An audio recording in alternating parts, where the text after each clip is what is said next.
Hi everyone, here we are again. Welcome to Bits and Pieces. It's our live session, the third one for February with our little bits and pieces of topics. So thank you for joining me today, and I hope you all enjoyed our first Bits and Pieces session last month.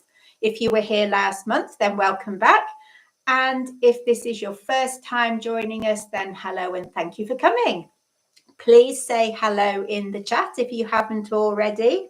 Thank you for letting me know you can hear me, David, because I have no idea if you can hear me or not. I have no idea how to work that out. Hi to Barbara and Lynn, as well as David. So this live stream is open to everyone and it will be available on replay afterwards. So if you don't have time to stay to the end or you want to watch it again, then I will be leaving it up for a few months, but I still haven't figured out how long they will be there. I'll probably also do a post at some point summarizing the topics that we've covered. So if you want to find certain things again, you'll be able to track those down. So one thing I have to do before we go any further is say a huge thank you this month to the editor, because we had a bit of a computer crisis yesterday. And if he hadn't been able to come to the rescue by installing a handy graphics card that just happened to be lying around, then we wouldn't be here at all, as my computer basically died. So it's a good job that he's a bit of a whiz with things to do with the insides of computers as well as with the editing. So let's see who's here, as well as Barbara and Lynn and David. We also have Chris. Hi, Chris, and Alison. Hi, Alison. So if you're here and you haven't said hi, please say hi in the chat. Barbara, yes, I totally agree. Extra graphic cards are very important. In fact, I had suggested to the editor that we might buy another one to have as a spare, because if you need it, you need it. You can't do anything without it. And if you have to wait for one to be delivered or go out and buy one, sometimes it's just not possible to do it in time. So all right, sorry, we now have the Gandalf interruptions. I have shut Maggie in her crate because it's safer for her, with himself shouting here, being a bit grouchy faced. Gandalf, don't shout at Maggie, please. Yes, you go back to sleep. Miserable git. Yeah. And my mother says, oh, but the editor's so mean to Gandalf. Why does he say such grumpy things? Well, he says them in doggy speak as well as on the videos. So hi, Robert from North Yorkshire, and hi to Denise, also joined us. And yes, Gandalf says, as he normally does. He's probably going to do it again in a minute, because Jim is very gingerly turning round on his bed in the corner and trying to make himself very small, bless him. They do put up with a lot from this dog. So hi also to Kim and Ron the Greyhound. Hi, Ron the Greyhound. And anyone else that's here, do put your name in and let us know that you're here to join us this month. So as I mentioned last time, in Bits and Pieces, the plan is to discuss 3 or 4 smaller topics each time. They might relate to questions I've been asked in video comments, issues I've come across in my work, or maybe just things I've seen on social media and felt I'd like to talk about them. Last time, we looked at getting help to cope when your dog dies. We talked a little bit more lightheartedly about talking to your dog. We talked about risks of dogs being stolen, and we also covered how to feed 20% protein without buying poor quality dog food in order to reduce the protein content in good quality dog food. So if you're interested in any of those topics, check out the January Bits and Pieces, which is under the Lives tab on the channel homepage. And if you have suggestions of subjects you'd like me to discuss either in Hot Topics or in Bits and Pieces, then do drop them in the chat here or on one of the community posts when I advertise Hot Topics and Bits and Pieces, or just pop a question on one of my regular weekly videos, which are coming out on a Monday at the moment. And each month I'll choose some of them to talk about and then look at your questions or comments if you put them in the chat as we go along. Today, we're going to be covering the rules around animal rescues in the UK. We're going to have a think about why greyhounds might have goofy teeth. That's Floppy inspired. And we're also going to have a think about potential issues with drinking water. But before we go any further, I must give a big shout out to our channel members. You know who you are. They're the people who are showing up in the chat with a little square icon next to their name. And if you would like to join us, then it's very easy to sign up. And if you change your mind, you can adjust your membership at any time. There are 3 levels to choose from, and we appreciate all of you who join whatever level that is at. If you'd like to show your appreciation for our videos or for this live stream, but don't want to go as far as becoming a member of the channel, then another option is to use the super thanks to make a one-off contribution. And it all helps us keep making content for you here on YouTube. And if that's something you'd like to do, you'll see a little dollar symbol alongside the chat box where you are typing your comments. So you have an option to send a donation there, and you'll see something very similar, just looking for that $sign alongside any of the videos as well, the shorts and the regular videos. I'd also like to thank the lovely people who've been sending us treats from our Amazon wish list. And just to remind you that if you're the first person to send the dogs any items from the list, we'll do a short video where you can see how my in-house testers got on with it. So if you saw last Friday's short, you will have noticed that it featured the gravy bones sent to us by Chris Armstrong and Hubble. So a big thank you again to Chris and Hubble for sending those treats.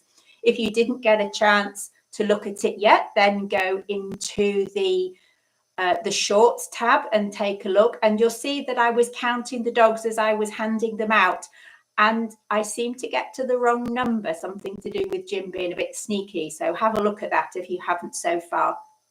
And I've also added in the option for you to send them things that aren't on the list. And Alison Matthews has kindly sent us, I understand, some chicken sausages, but they haven't arrived yet, Alison. So we're still looking out for those chicken sausages, and they're very much looking forward to tasting those and testing them out for you. So a big thank you to Alison for the sausages when they get here. Fingers crossed, they'll be arriving soon. So let's move on to this month's first topic, which is around the rules or the legislation that governs rescues in the UK.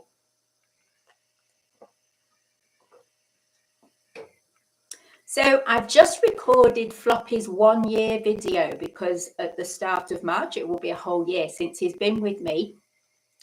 And thinking back to his experience in kennels prompted me to take a look into the legislation surrounding animal rescues and animal welfare in the UK. I have covered some of this before in various courses that I've done, but not how it relates to animal rescue organisations. So in the UK, animal welfare is controlled by the Animal Welfare Act of 2006, and it is based on what is generally known as the 5 freedoms, which is the need for a suitable environment, the need for a suitable diet, the need to be able to exhibit normal behaviour patterns for that species, the need to be housed either with or apart from other animals, depending on that individual animal's needs and the breed needs, and the need to be protected from pain, suffering, injury, and disease. And that Animal Welfare Act covers a whole range of things that relate to these 5 areas, which are known as the 5 freedoms. Excuse me. And this applies to anyone who is responsible for the animal. So it applies to you as an owner, and it also applies to someone who is looking after an animal for you. There was another Animal Welfare Act in 2018 in the UK that looked at licensing of premises. So it might appear then that there are laws in place to ensure that everything is above board with animal rescues. However, premises only need to be licensed when they are providing accommodation for other people's dogs as a commercial activity. So this means that it applies to a boarding kennel, and it applies to someone who is home boarding your dog for you and taking money for it. But it doesn't apply to a rescue that operates their own kennel because they own those dogs. They're not boarding someone else's dogs. So if you had an animal rescue that would let you take your greyhound back to them while you go on holiday, they would need to meet the legislation, and the kennels that they use for your greyhound when they're visiting would need to meet the legislation, but the rest of it would not. And that means that at present, there are no specific legal criteria for how a rescue centre should operate. We have the 5 freedoms, and yes, they do have to relate to those, but there are no specific requirements for how a rescue centre should be managed and structured and operated.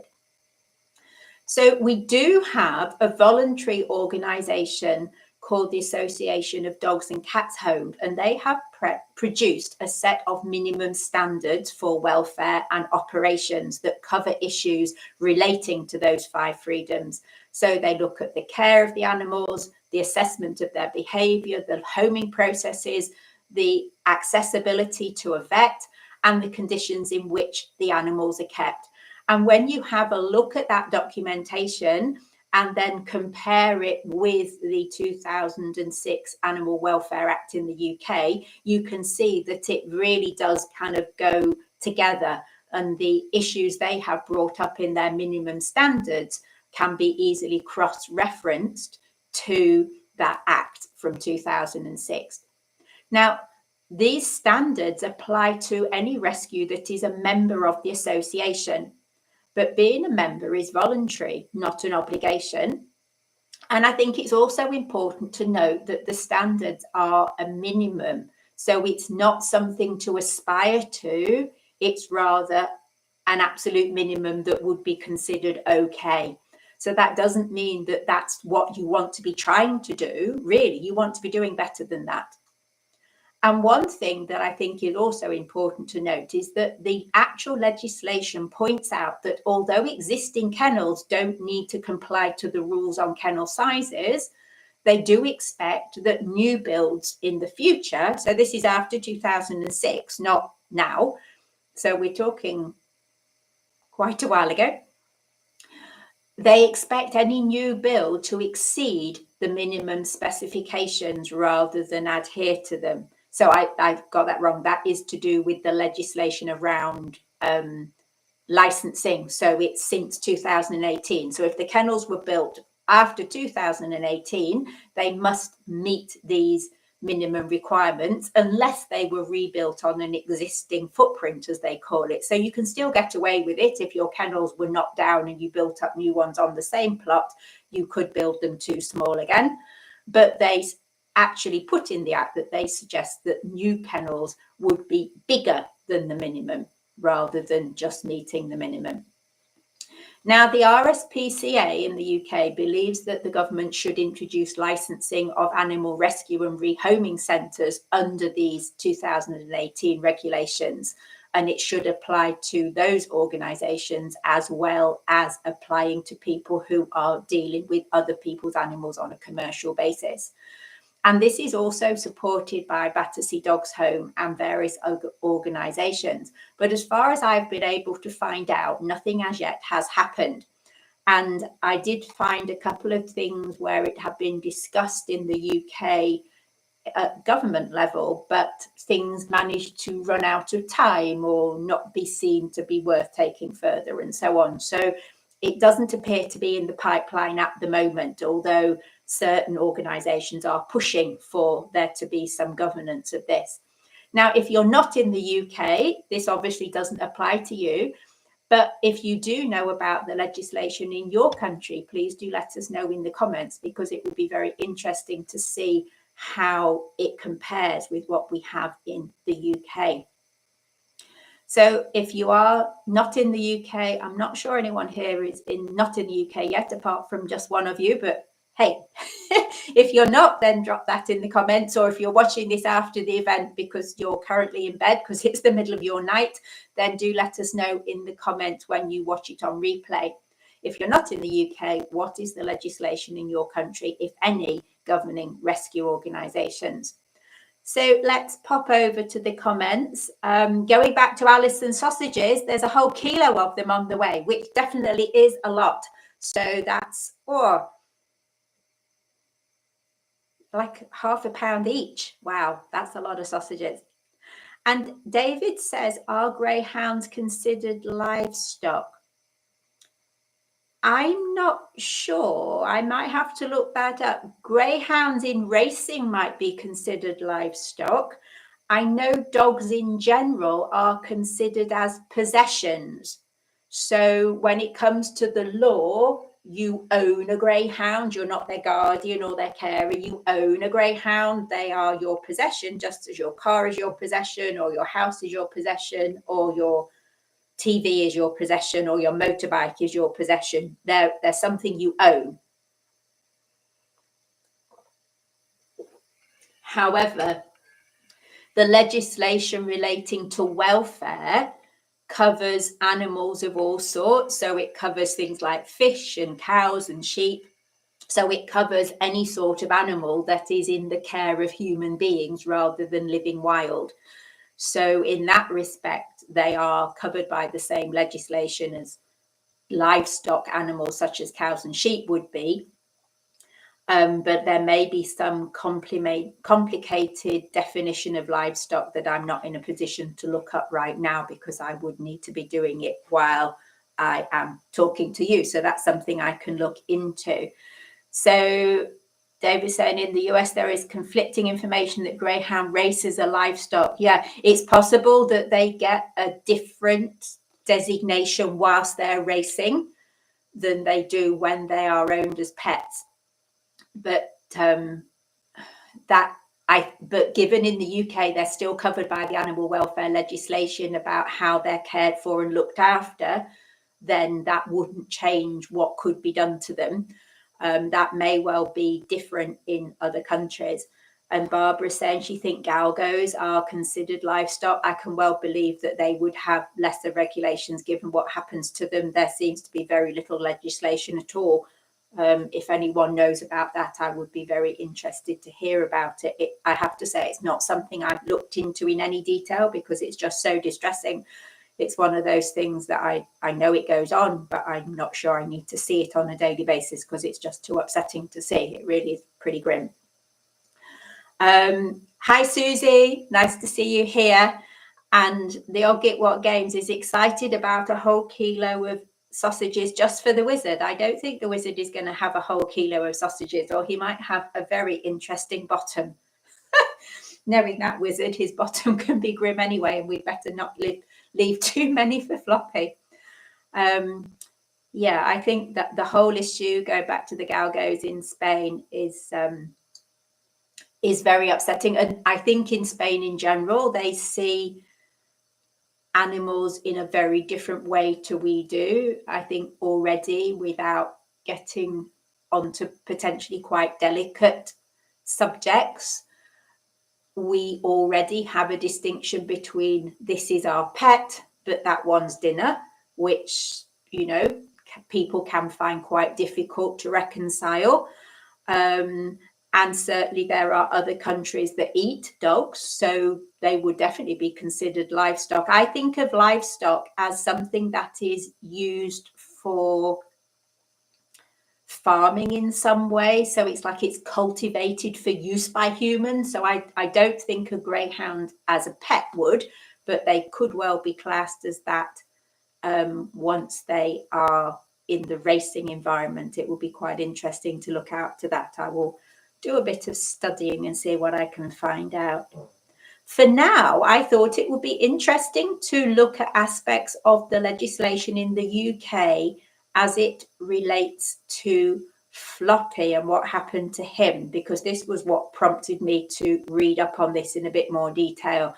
So thinking about the actual legislation and the Association of Dogs and Cats Homes guidelines on housing conditions for dogs in what happened to Floppy and the situation he found himself in, spending a year waiting to find a home. So thinking about the space that he had available where he was, the Association of Dogs and Cats Homes Yes, Gandalf. You were there too, weren't you? He was. He didn't like it any better than Floppy. They say all dogs shall be provided with a bedding area or bench large and suitable enough to allow the dog to lie comfortably. Sleeping areas shall be adequate for the size and breed of the dog. And this, I think, is really quite telling. And I quote, the space shall be sufficient for the dog to stand up, sit fully erect, turn around, and lie down in a natural position. Doesn't actually give me a great deal of confidence that some people might consider that not having enough room to do those things would be considered acceptable. It doesn't seem like a lot to ask. We're not asking for them all to have a quarter of an acre to do zoomies in, are we? They just have to be able to stand up, sit erect, turn around and lie down in a natural position. It's not a big deal. But even then, if we remember, this only applies to new build kennels. So kennels built after 2018. If you have a kennel built before 2018, it's absolutely fine to keep a dog in it in a rescue environment or even a boarding environment that does not allow them to stand up, sit erect, turn around and lie down in a natural position. And that's considered okay. So a boarding kennel can be licensed and have dogs housed in smaller spaces than this, spaces without room to fulfill these basic needs if the building is old.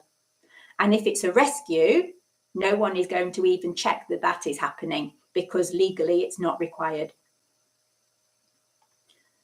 When you have a big dog like Floppy, that adds even more problems. If you have set kennel sizes and some of the dogs in there are little girls who can be quite tiny compared with Floppy, then to them that kennel is a much more acceptable size. But when you have a kennel of that size with a dog of Floppy's size in, who's very long, then that makes it even more difficult. And I do know that where he was kept, the beds in there were of a size that if he wanted to lay flat out, he had to curl up. He could not lay flat out in the shape that they are when they're standing up, you know, sort of in a kind of rectangle shape with a head on one end, tail on the other. He would not have fitted on the bed because the kennels were too small for a bed of that size to be fitted in. If you wanted a bed big enough for the dog to lay flat on, you'd have not been able to open the door. And that was considered acceptable. So what about the bedding? This is really quite an interesting one when I read this, because a lot of the time that Floppy was in kennels, he had no bedding at all. If we go to the Association of Dogs and Cats Homes, to their requirements for their voluntary members, it says suitable bedding shall be provided which allows the dog to be comfortable, and then it goes on to other stuff.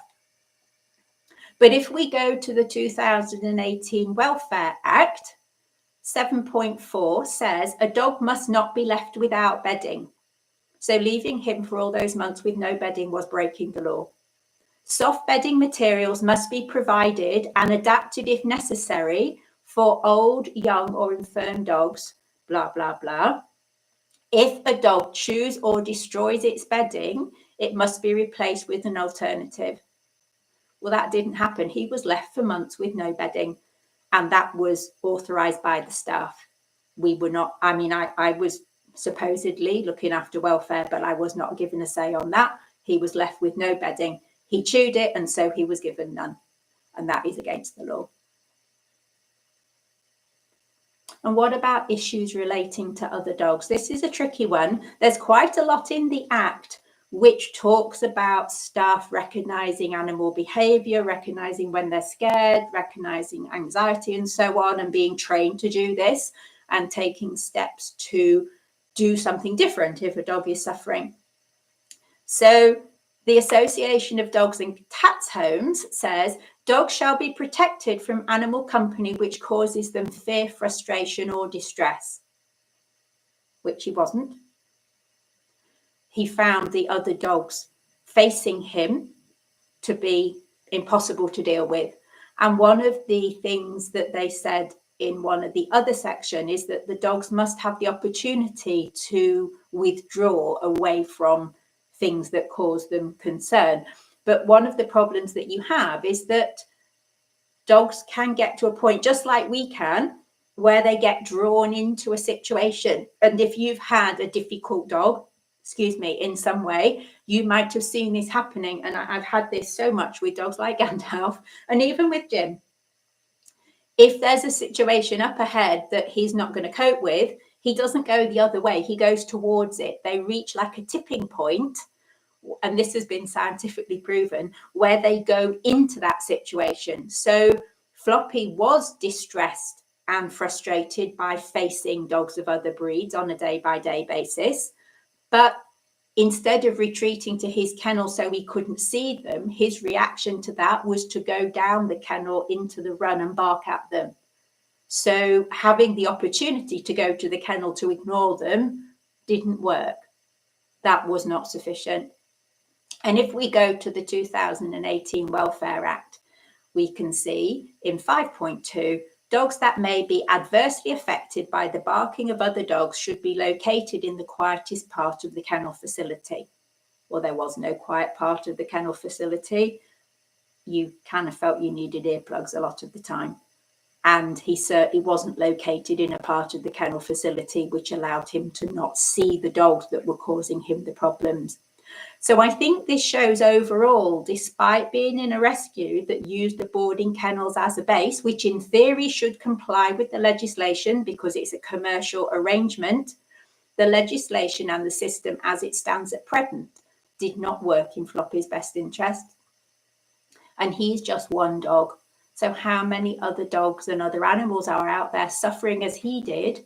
Yes, he's alive and he's in rescue and he's waiting for a home, but what suffering is going on while he waits? And where do we draw the line in considering this mental and physical damage to the animal under the care of a rescue organisation is acceptable? And sadly, I think it has to become quite extreme before the authorities will take action in the UK, at least. When you get to the point where, say, the RSPCA goes in, then it is pretty grim. So how many animals are suffering in the meantime in a way that really, if they were humans, would just not be considered acceptable?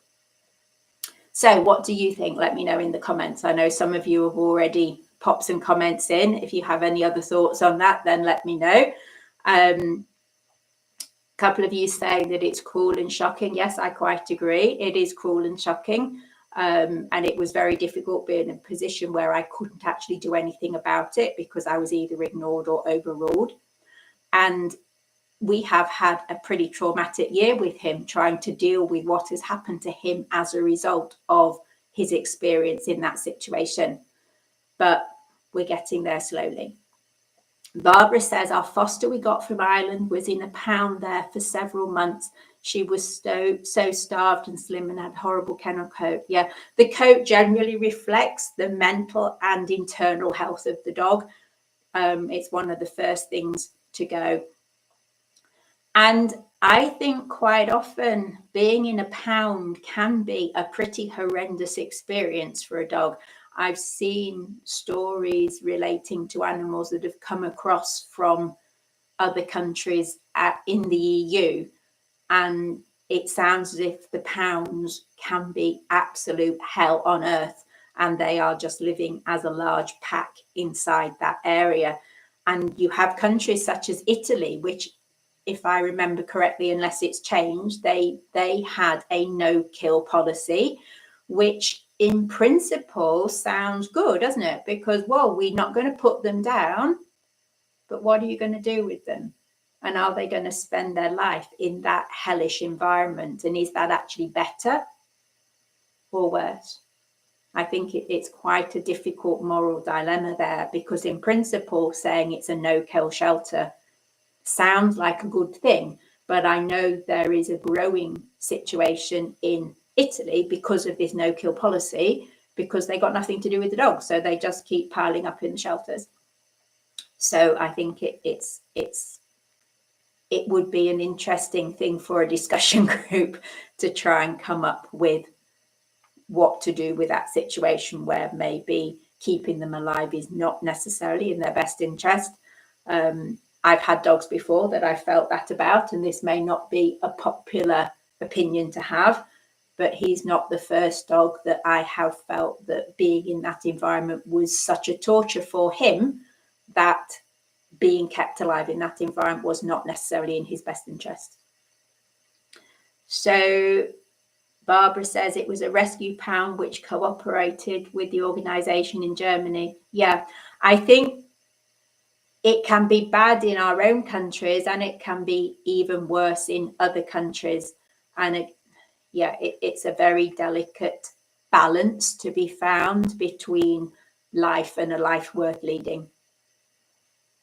So tricky subject, that one. But he's out now. We can't change the world for all of them, but we can try and change the world for the ones we can help. So moving on to a different subject, the subject of goofy teeth. Let's stick with something that relates to Floppy with his goofy teeth, but on a slightly maybe more light-hearted note. He gets a lot of comments on his teeth. And when I clean their teeth every night, I always say, oh, we need to look after your little Teggies because they are your main USP, his unique selling point. And I do think when I watch my video recordings back of him either around the house or in the garden or in the shed afterwards, because obviously if I'm recording, I don't know what he's doing because I'm too busy talking to the camera.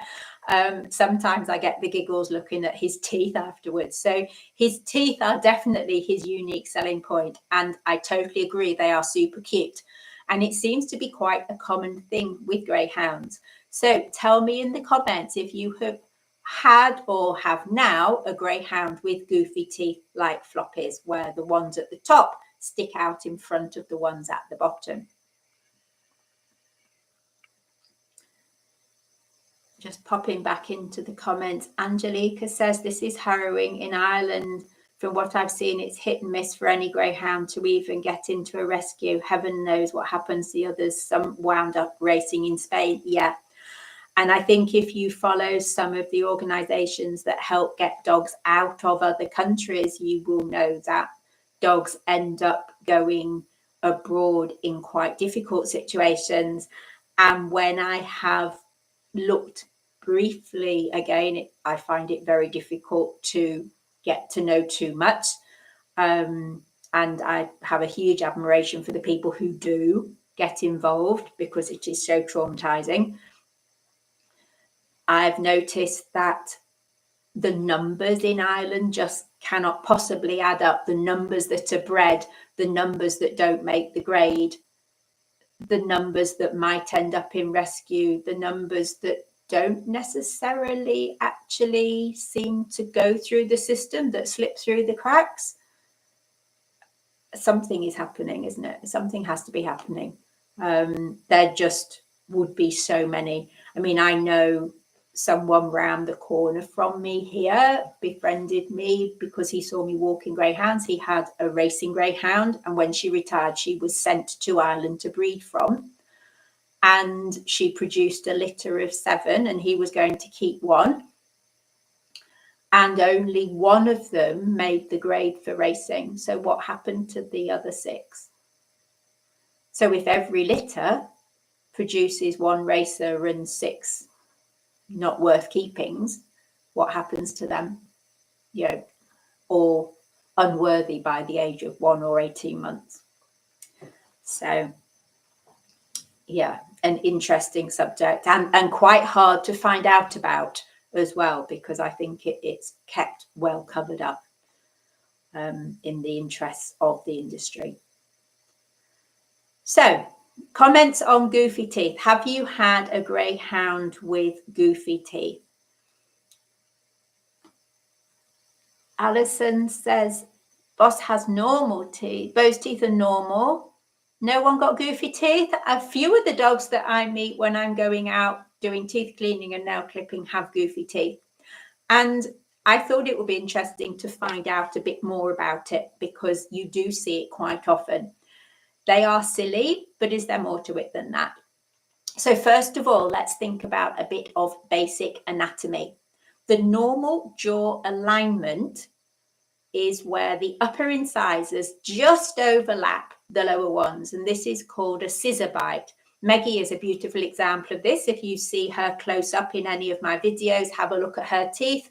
Her little incisors at the front are just in front of the ones at the back. So if you had a pair of scissors, the blades slide past each other, and that is how they cut. So it's called a scissor bite. The teeth close like scissors and snip nicely through the bits of things they're eating. So you might be familiar with the typical look of flat-faced breeds, brachycephalic breeds, so boxers, staffies, a lot of those things like pugs have abnormal bites, but it's considered normal. And that in itself, I think, raises questions, because within that breed, they're not necessarily going to breed for dogs that don't have this strange alignment of the jaw. And in those breeds, it's the upper jaw that's short. So they have that really, really snub nose, sometimes so tiny you can hardly see that there's any length between the dip between the eyes and the end of the snout. And so the lower jaw is incredibly long relative to the upper jaw, and it almost seems to curve round, and then you get those two canines sticking up in front, and that you see the bottom incisors in front, and they tend to look quite cute again, but it's not normal as a jaw alignment, and they can have issues as a result of this, which is called an underbite. Now, you don't tend to see this in greyhounds. They're more likely to have an overbite like Floppy has. So I don't think I've ever seen a greyhound where the lower jaw is longer than the top jaw, but I've seen a fair few where the top jaw is longer than the bottom jaw, like Floppy's. Sometimes it's called a parrot mouth, and it's sometimes called an overshot jaw. And basically, the lower jaw is short relative to the length of the upper jaw. So you can either think the upper jaw's too long or the lower jaw's too short. But what it means is his upper incisors are further forward than they should be relative to the lower ones. And it's not just the upper incisors that are too far forwards, because all dogs have the same number of teeth. So if you have a teeny tiny Chihuahua, they have the same number of teeth as an Irish Wolfhound. They're just much smaller.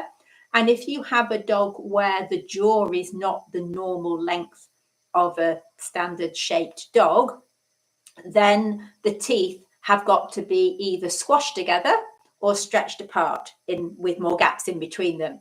So if he has a top jaw that is one length and the bottom jaw that is shorter, then his bottom jaw teeth are going to be squeezed closer together than his top jaw teeth.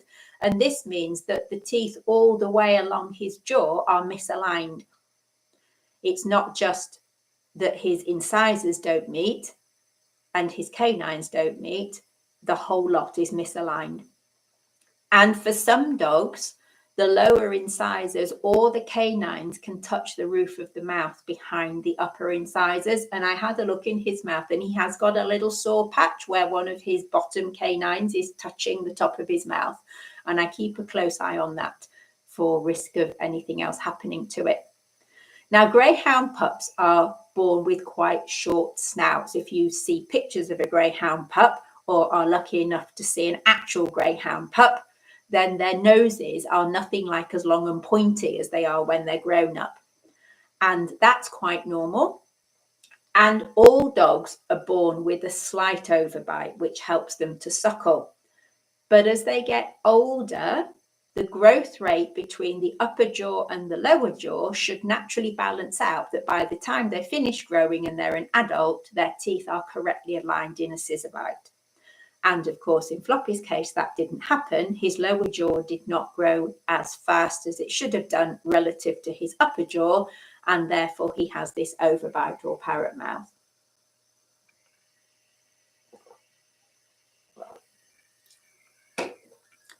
So what causes an overbite? Most of the time, it's probably a genetic inherited condition, but it's not a straightforward inheritance like the colours of peas in a pod. So it doesn't automatically mean that if you have a dog as a parent who has a healthy mouth, they will automatically produce pups with correctly aligned teeth.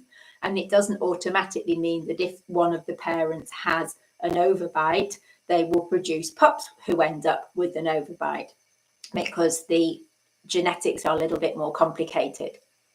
However, it isn't purely genetic anyway. So if they chew too much or in a strange alignment, then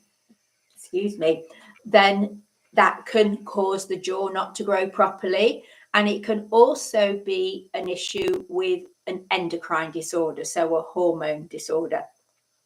And having an overbite is more commonly found in dogs with long pointy noses like greyhounds. So it would be unusual for a boxer to end up this way round. It's going to be a dog with a long pointy nose. So you see it in things like German Shepherds and Borzois as well, not just greyhounds. So what problems does it cause?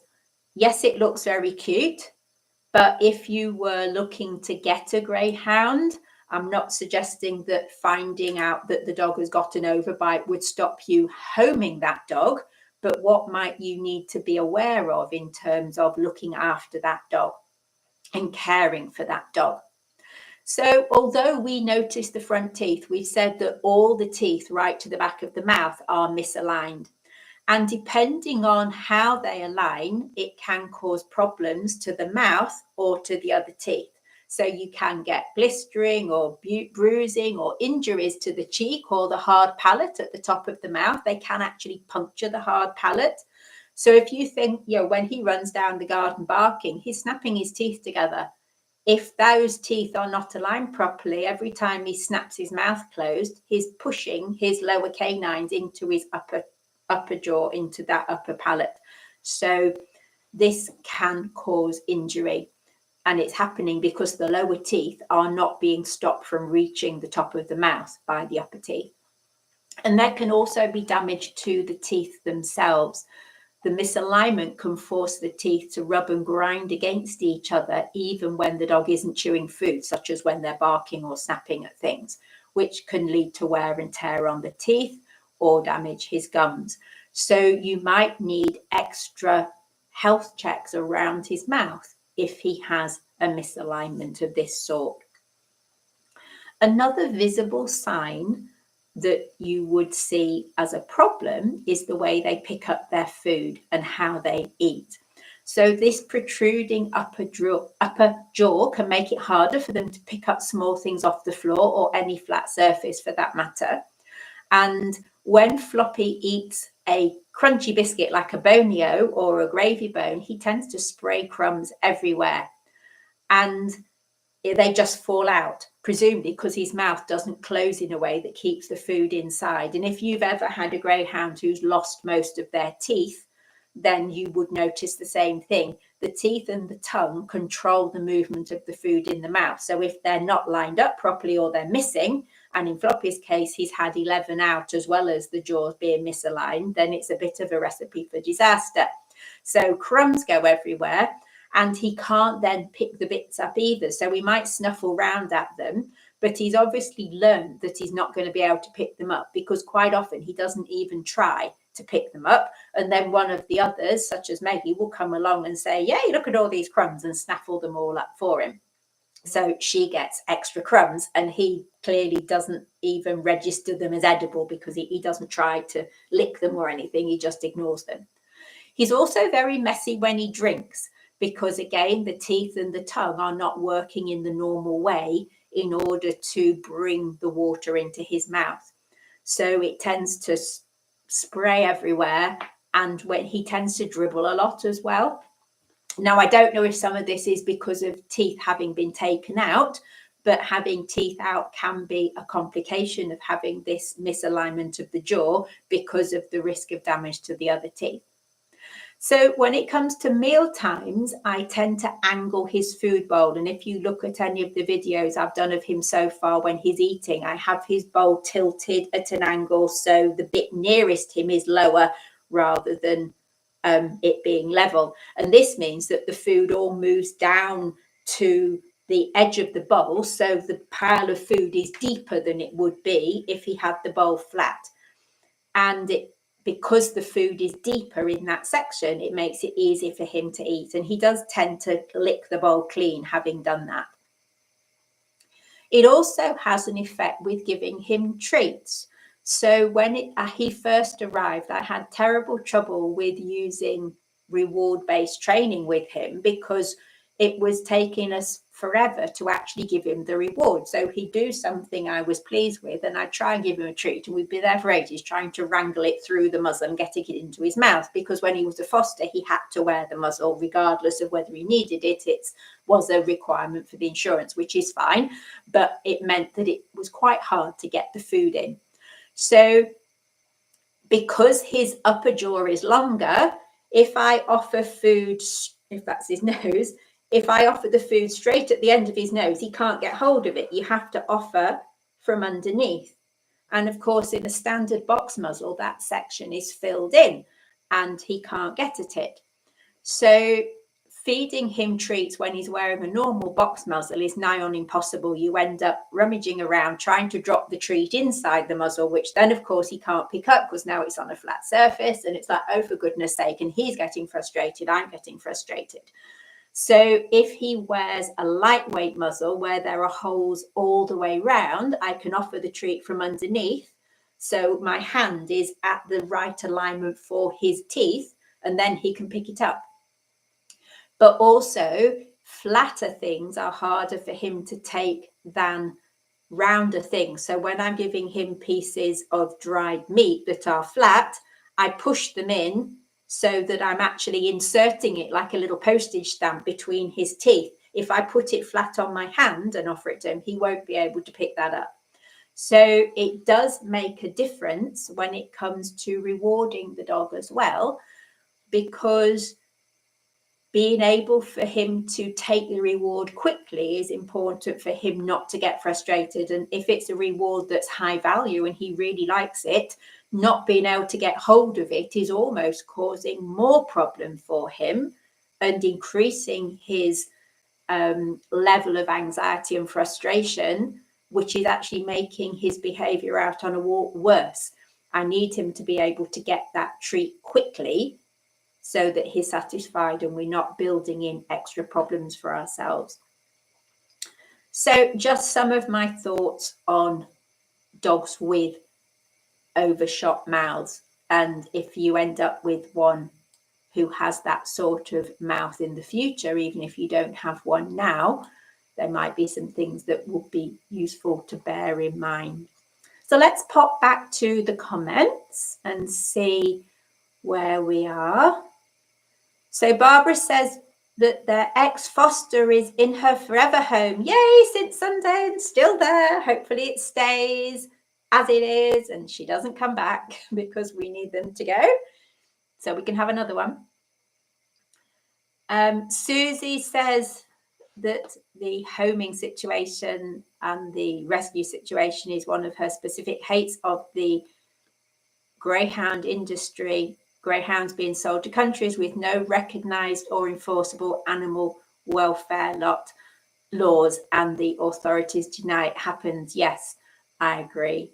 I've seen dogs from Ireland and also from Australia ending up in China, and sometimes, yeah, a friend of mine homed a dog who came back from China through Greyhound Protection UK, or Birmingham Greyhound Protection as it was then, and he was the sweetest chap you could ever have hoped for. And you just wonder how people can send them to be put into the meat trade. And dogs are ending up in places they really shouldn't go. I think that there needs to be a big shake-up in terms of accountability within the industry, it's very easy for them to deny things happen, and they get away with it because it is unpleasant to know about. It is harrowing, and it can be easier not to look behind those doors and just accept what you're told. And sadly, I think it is not always what you want to see if you do look. Angelica says, I fear they mass breed. I witnessed 4 being dropped into shelter together and plenty more came from the same place. No names. 3 had their tails interfered with, patterned, and 2 tail tips missing. That could well be damaged because of them being in the litter or because of how they've been handled, where they've been kept. Tails are so easily damaged that all you need is a gate to shut on it and you have to take the tail off. Does not bode well, especially these days when rescues are really struggling with the numbers of dogs and being overwhelmed, that continued breeding is happening. It's really quite distressing. Hi, Jeff. Thanks for joining us.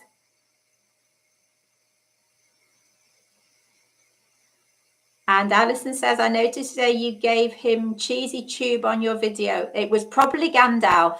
Gandalf is obsessed with squeezy cheese. I always found that difficult with Floppy because of the shape of his mouth. I ended up wearing an awful lot of the squeezy cheese. And when he first came, he wasn't that keen on squeezy cheese, whereas Gandalf, you know, he would kill for squeezy cheese. He loves it. It's one of his favorites, I have to say. And Jeff says he might be getting a galgo. Oh, that's exciting. Good for you. I've seen a few things recently on social media where people have recently got Podencos and galgos, and they are the most amazing dogs. So well done to you to get a galgo. And Susie bought 2 to stop them from going to Pakistan. Yeah, it is grim. It really is grim. Yeah. Anyway, before we get too maudlin, let's think about my last subject. And my last subject today is issues around drinking water. I do see this popping up sometimes, and over the years, various things have come to mind about drinking water. So I thought this would be an interesting but slightly light-hearted subject to talk about.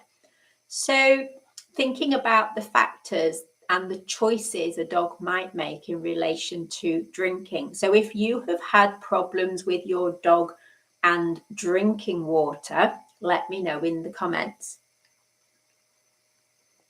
I have several options here. I think I don't have as many bowls of water as I have dogs, but there are different options. So they have places to go if several want to drink all at once. And one thing you notice when you have different options is that they have different preferences. So the options that we have here is indoors. I have got a standard water, a stainless steel feed bowl on a feed stand with water in, and that is a deeper bowl because I've always found that it tends to go everywhere. So if I have a deeper bowl but not too much in it, then whilst their nose is in the bowl, more of it stays inside the bowl. So I might only fill it a third full. But then, of course, they are very, very keen on lifting their nose out, turning sideways and going chomp, chomp, chomp. And so the water goes all over the floor. So that doesn't get rid of the issue of water everywhere altogether, but it does potentially help to use a deeper bowl. So that's a standard stainless steel food bowl on a feed stand. So it's raised up to the same level as their food. And then outside, I have a few options. So I have one of those China maison cache, is it, bowls, pottery bowls, and that's raised a few inches off the floor, maybe 6-8 inches off the floor. And there are also 2 bird baths. The stone bird bath is slightly lower, and it's maybe only 1.5 inches deep of water because it's not on a completely flat surface, and so it tilts. It probably could have 2 inches of water in it if it was on a level surface. And the other one I was going to throw away and didn't manage to throw it away, even though I bought myself a new nice stone bird bath, because AJ likes to drink out of it. So that one is a bit higher. And again, it's on a jaunty angle. It's a very cheap plastic bird bath that's meant to look like verdigris. And that is by the house. And that is bowl shaped, so it has a curve to it. And it didn't work too well as a bird bath because it was a bit deep for the little ones, and they'd perch on the edge and you could almost see them thinking, if I go down, I'm going to slide in and then I'll be swimming, and I'm not meant to swim. I fly, I don't swim. So that bird bath was meant to go, except AJ likes to drink out of it. Now, all of my dogs currently have different preferences. Most will drink out of any of the different locations, just going for what's closest or most convenient, but there is a definite preference for the outdoor options. So the outdoor options, one is stone and one is plastic. The one down the garden gets really quite grubby with algae, and I only fill it up if it is running low of water. So that is mainly rainwater.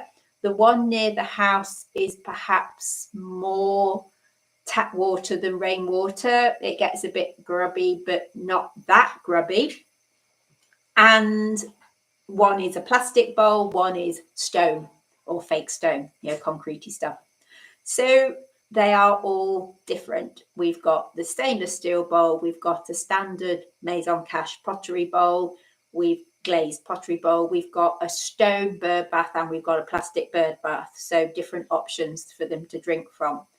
So if your dog is not keen on having a drink, what might you want to consider? Before we take a look at that, let's pop into the comments, because I can see a few comments have already popped up on this subject of drinking. So David says, is it okay to give greyhounds milk? I would say maybe. One of the very definite maybes. Dogs in general, like humans, are lactose intolerant. So it depends on how lactose intolerant your dog is. If they're averagely lactose intolerant, then a bit probably won't hurt. But I have known dogs have quite bad upset tummies just having a very small amount of dairy products. So it depends on the individual dog. You could buy milk that wasn't dairy milk. You could buy milk, either soya milk or oat milk, or you could buy sheep's milk, goat's milk. They tend to cause less of a problem. Or you could water it down. So you put a little bit of milk in the water. I found that can help get them to drink if they're not keen on drinking, is to add a little bit of stock or mash up a bit of chappy in the water or a splash of milk in the water. But I personally wouldn't give them a bowl of milk. I know when I got my first one, that was back in the days when they still were typically giving them milk and cereal for breakfast at kennels. And I don't know if that still goes on, but back in 2003, that was the case. And I was told to give her basically a bowl of breakfast cereal with milk. And she had a lot of upset tummies, so that could have well been the milk. It was before I knew any better, and I'd been recommended to do that. I don't drink cow's milk myself because it upsets me. So if I was going to give my dogs any milk, it would be soya milk. But no, I probably wouldn't give them a whole bowl of milk, but a bit now and then is not going to be a problem. The issue with lactose is such that not all dairy products may cause a problem. I don't know how much people know about lactose, but essentially the more runny the dairy product, the more lactose it has in it. And it's specifically cow's milk and the lactose specific to cow's milk that's a problem. So if you have milk that has all the lactose, if you have soft cheese that has a bit less, or yogurt or cream, it has a bit less. If you have a harder cheese, it has even less. And by the time you get up to a hard cheddar, there's actually not that much lactose in it. It's not lactose free, unless you buy one that specifies lactose free, but it doesn't have the same amount of lactose that milk does. So just because you can give your greyhound hard cheese doesn't mean they can digest milk, because they don't actually have the enzymes to digest it. Neither do we have the ability to digest it thoroughly. We're not really supposed to drink cow's milk. It's intended for baby cows, and we can have problems with it. And greyhounds, same as other dogs, are the same. Alison says that the water gets everywhere with drinking, but Barbara says Bo is very good and very tidy. Bo can move in. When would Bo like to move in? Lynn says when Bert saw plastic tubs of drinking water lying around, he'd put his paw in. His trainer would get him to get into a tub. Oh, bless him. That's a good idea. I do often do that to cool them down, is to stand in water. And Barbara's last dog liked to redecorate everything with water. And Chris's dog Hubble doesn't drink outside. That's interesting. Lots of different bowls or bottles, but won't drink. And she drinks as soon as she gets home. I think that's more around stress and anxiety rather than what it is. And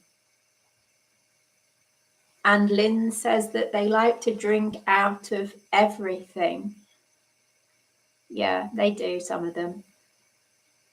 Yeah, and Lynn mentions dog milk in the food section. Yes, I imagine it is lactose free, and it may not even be cow's milk, potentially. Alison says her dogs have always had a cup of weak tea. Yeah, I've had dogs in the past that have drunk tea. I mean, tea has a lot less milk in anyway, but you wouldn't want to give them too much tea because they are intolerant of caffeine. So a bit of weak tea probably isn't going to hurt, but you don't want to be giving them lots of nice strong brews, because that might not go down too well. So thinking about things to consider if your dog doesn't want to drink. Dogs do have taste buds that allow them to taste water. We don't, so that's a bit weird for us. We might taste the things in water, but we can't taste water itself. So for a dog, how the water tastes is perhaps more important than it is for us. I know when I tried buying one of those dental care additives that you're meant to pop into the water, none of my dogs would touch it, and all I did was make it into a very expensive cleaner for my sink, because I'd pop it in the morning and then I'd throw it away and then I'd make some more and then I'd be worried they weren't drinking. So that was a complete waste of time. None of them would touch the water when it had the additive in. It would be a bit like putting a bit of mouthwash in the water. They wouldn't touch it at all. And the preference seems to be for dirty water or rainwater rather than tap water. And I do live in an area where the water is chlorinated, so it could be the chlorine that they don't like, or just the water that we have here. It is soft water where I live, so it's not the lime in the water that's upsetting them, but they do like that fresh water or grubby water from that rather grubby bird bath with leaves rotting down in it. So another thing to consider is what the bowl is made of. I find the metal bowl in the kitchen is the least popular source of a drink. And this could be because it taints the flavour of the water. I'm not sure why it should, because it's glazed china, but it's possible that it taints, sorry, it's not, that's totally rubbish. It's stainless steel, so the metal may be tainting the water. It is possible that the metal taints the water. There's also the possibility of reflections if you have quite a new shiny bowl, and reflections can be alarming. It might be the way it sounds. Their sense of hearing is very sensitive. So if they're sticking their nose in the bowl and their ears are flapping forward and they're slurping away, it is relatively noisy when they drink. That could upset them. And if they're wearing a house collar and the tags are knocking against the bowl, the sound of the tags clinking on the bowl could upset them. So if you have a dog that really doesn't like a metal bowl, it might be worth considering different options for what the bowl is made of. Another thing to think about is how high the bowl is and where the bowl is. So AJ has a preference for the bird baths. And I think this is partly because of the height. They are at the perfect height for him, the tallest of my dogs, to just stand at a normal arrangement and stick his nose in and have a drink. He doesn't like to bend down to get things off the floor in general, and he also chooses the highest bowl. So I think he probably finds reaching to the floor a bit uncomfortable for one reason or another. And he will stand there pathetically licking at the ice in the plastic bird bath rather than come inside for a drink. He was so keen to drink from that bird bath outside rather than any of the other options. So when it's been very cold, I've had to go out and melt it for him with the kettle and allow him to then have a drink. So he would rather drink from that bowl, even if I've just topped it up with freshly boiled water, obviously cooled before he's allowed near it. And I'm not sure I've ever seen him drink from the metal bowl indoors, even though it is at a reasonable height for him. It's actually at the same height as he has his food, so he can't tell me that that is too low. However, Meggie hardly ever drinks from the bird bath by the house, and she's just that little bit lower. And I think that probably is a bit too high for her. She likes to drink from the stone bird bath and also the Maison Cache bowl, which is about 6 inches off the floor. So either of those, she's quite happy to drink from. And again, she drinks from those rather than the bowl in the house. So if you're having issues with your dog not seeming to want to drink, do experiment with different options. So maybe a different type of bowl, a different location of bowl, a bowl filled with water from a different source. So you could try tap water, or you could try bottled water if you're feeling extravagant, or filtered water, or you could try a splash of something in it. When I've had a dog that has not wanted to drink, I've tended to put literally a small spoonful of chappy mashed up in it, which is just enough to give it a slight meaty taste, and then that can be enough to prompt them to drink. You could add a splash of milk if it's acceptable to them. Think about, are they wearing their collar? Is it noisy? Are there reflections? And so on. So there are a number of things that could influence your dog's choice about drinking that are worth bearing in mind if you don't think they seem to be drinking that well and you'd like them to drink more. So do let us know in the comments if your dog has any preferences when it comes to drinking water. I think we've got a few comments about this already, so I'm going to take a look. So Barbara says they've had chamomile tea with an upset tummy. That's interesting. I've never tried that. I wonder whether peppermint tea would be good. I've given peppermint capsules with an upset tummy, so that would also be one to consider. Jeff's considering crumpets with the tea. I think mine would love that, especially ones dripping with butter, because they're very fond of toast dripping with butter. And Susie likes to mix cold water with Heinz Scotch broth. Yes, that's the same sort of idea as me adding a spoonful of chappy without ending up with a tin of Scotch broth to do something with, but something to give it a little bit of a slightly meaty flavour could be useful to encourage them to drink. Angelica says, I might be more dog than human, but I do definitely taste water even without chlorine. Yes, I agree. I can kind of get a taste, but I think dogs actually taste the water itself. I think what we taste is things in the water. So they have the taste buds for water to attract them to water to drink. And Emma is given Dioralade when not drinking. Yes, I think that is with electrolytes in, a bit like us having Lucozade, isn't it, to encourage them to maintain the right balance. You can make something very similar to help rehydrate with just adding a pinch of salt and a little bit of sugar to some water if they've not been eating as well as drinking, just enough to keep them hydrated and get a little bit of sugar and salt into the system. And Angelica says she's glad the hounds have worked out how to train me to keep their preferred bird bath. Yeah, AJ looks very pathetic when he's left desperately licking at the massive lump of ice inside the bird bath. Bless him. Marie says we have a big bowl of water, so at least that is a lot of water. That is a lot of water. Yeah. Yeah, a big bowl is a good idea if so they have plenty of access to water. Certainly when I've put up the paddling pool outside, they often want to take a drink from that. I think the issue around only liking big bowls of water could relate to the sounds, because in a small bowl, if you've got sensitive hearing, it could be quite noisy. In a bigger bowl, you're going to be able to drink the water without it being so noisy or splashy against the side of the bowl. So I think that could be relevant there.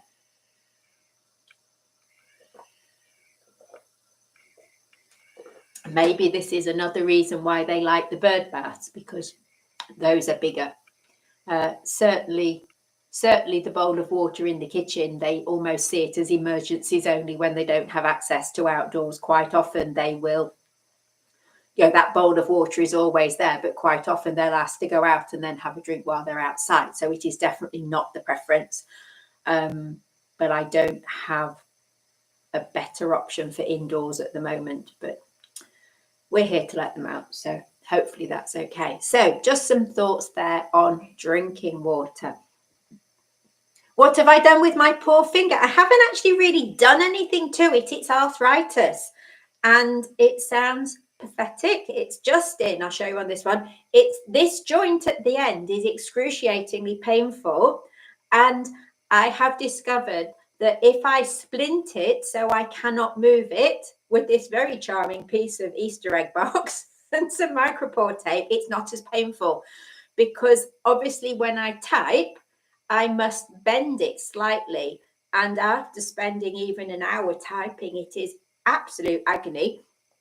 And it's even waking me up at night. So it's wearing this very charming piece of cardboard, and the editor has ordered me a little finger splint, which should be coming in the post from Amazon tomorrow. So I'm hoping tomorrow to be able to have something else on it. I've been to the doctor. They said that it's normal. So hard luck, really. Yeah, but it's wearing this. It's better than earlier. This is now my piece, a piece of cardboard and some micropore. It spent the last week splinted with some cocktail sticks. So I've moved on to bits of the box from the Easter egg I bought at the weekend instead. So, any more questions, poor thoughts?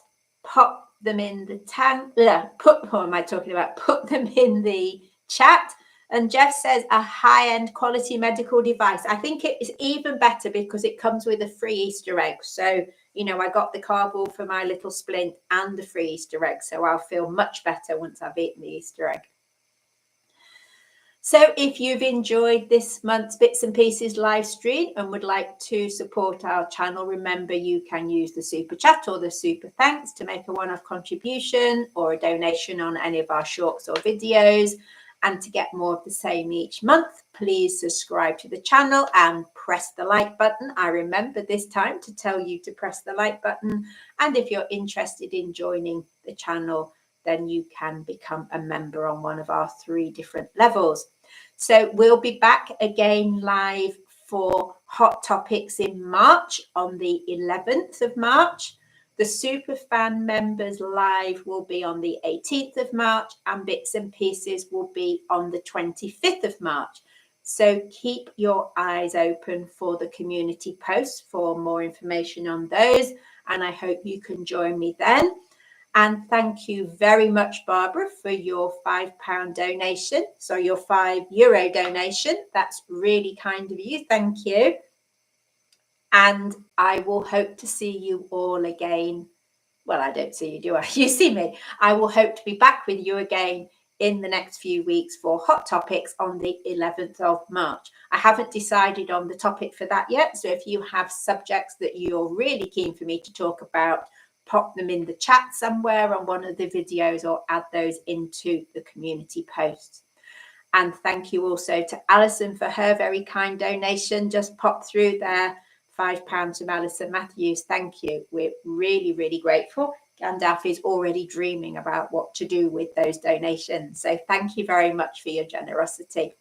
That's all for today. I will be back again next month. So enjoy the rest of February, the little bit that's left, and I'll see you again soon. Bye, everyone.